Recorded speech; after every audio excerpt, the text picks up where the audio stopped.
The end of globalization has started. Globalization didn't collapse overnight. There was no announcement, no single event, no official declaration. It simply stopped working. For decades, the world operated under one assumption: that economies would grow closer, borders would matter less, and cooperation would always be cheaper than conflict. That assumption is now dead. What we are living through is not a temporary crisis. It is a structural break. Globalization as we knew it has ended, and there is no going back. For years, the global system relied on fragile promises. Cheap labor would stay cheap. Shipping routes would stay open. Energy would remain abundant. Politics would stay secondary to profits. Every one of those assumptions has failed. Trade is no longer neutral. Supply chains are no longer global. And economic decisions are no longer economic. They are political. Countries are no longer asking, what is cheapest? They are asking, what is safest? That single change rewrites everything. The world used to be organized around efficiency. Factories were built where labor was cheapest. Resources were extracted wherever regulation was weakest. Production was stretched across continents. That system worked until it didn't. Pandemics exposed supply chain fragility. Wars exposed energy dependence. Sanctions exposed financial vulnerability. Suddenly, being interconnected became a liability. And once countries realized that dependence could be weaponized, globalization stopped being cooperation and became exposure. The United States learned this lesson first. When supply chains collapsed, shelves went empty. When semiconductors slowed, industries froze. When energy prices surged, inflation exploded. The conclusion was clear: national security is economic security.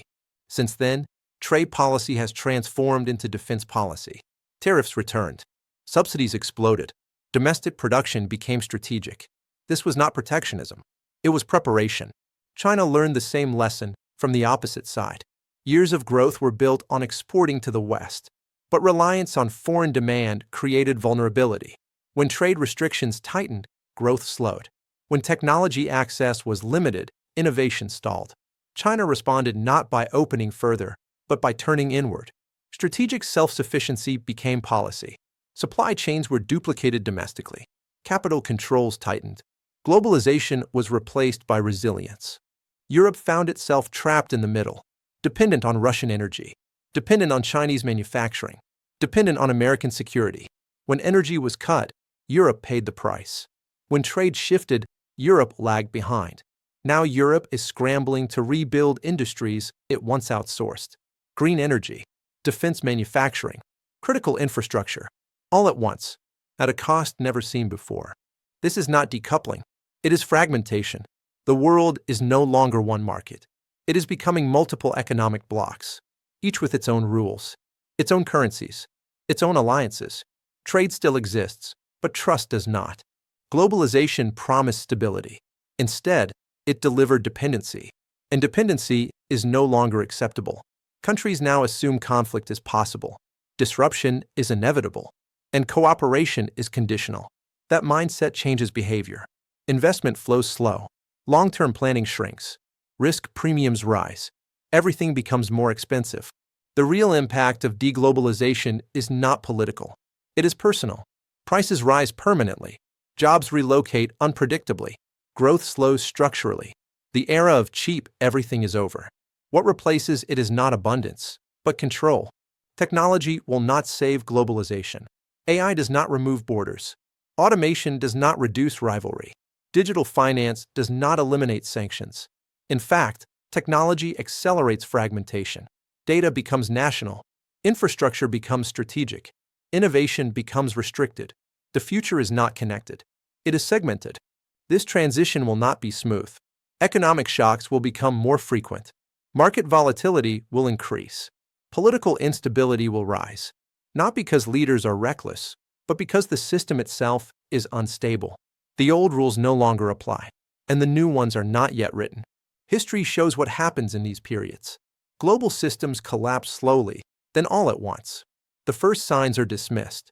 The second warnings are ignored. The final break feels sudden, but isn't. We are now past the warning stage.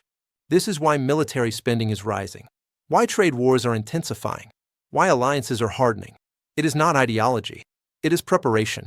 Globalization created a world optimized for peace. De-globalization is creating a world optimized for conflict avoidance through strength. That is a very different system, and it demands sacrifice. There will be winners, countries with resources, countries with population, countries with internal production.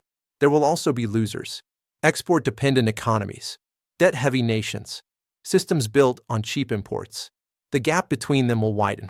This shift will define the next decade, not elections, not individual leaders, not temporary crises. The structure itself has changed, and once structure changes, behavior follows.